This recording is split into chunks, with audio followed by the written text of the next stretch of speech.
I don't know if I told you this story or not. It's probably like really one of the most formative maybe moments in my career, even when I was having the conversation. So I was doing my exit interview after my residency at the University of Cincinnati. And one of the parts of the story is from basically 2003 to 2007 ish was when YouTube and Wikipedia and all this Yeah. stuff was starting to come out, right?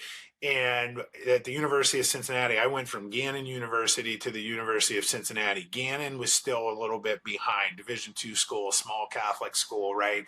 Didn't have much of a research component to the whole university, right?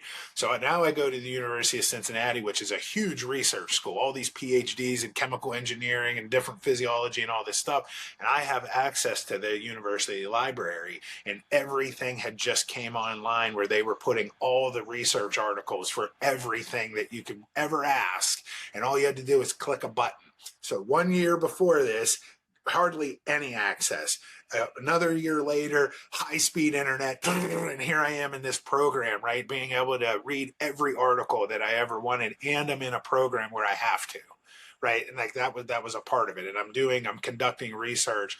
So at the end, I have an exit interview with the head guys from the American Physical Therapy Association. They come in and asking you all these questions, and they're, well, what are you going to do after this? Are you going to go for this thing or that thing? And I said, well, I'll probably do whatever I want. I learned how to be a doctor, right? I learned how to basically, look at information and have an information diet and go, this is good information or bad information, right? Or this information is incomplete. Okay, hey, this information is very thorough.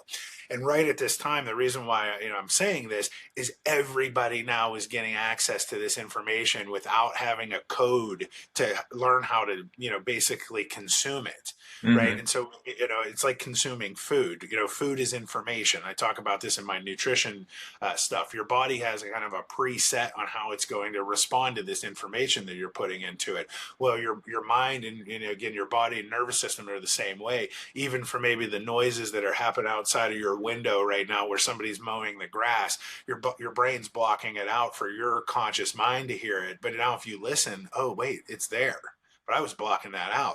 So you're still getting that information whether you like it or not, right? So you're not always aware of all the information that your body's processing. And then when you go to try to consume this high level information, you can't always understand it, like you're saying, right? Hmm. And so we have a big issue to fill with that. And part of it is, your layman is never designed to understand that. So us as fiduciaries of this information, we in journalism to the doctorate level, we have a responsibility to try to give people the best information.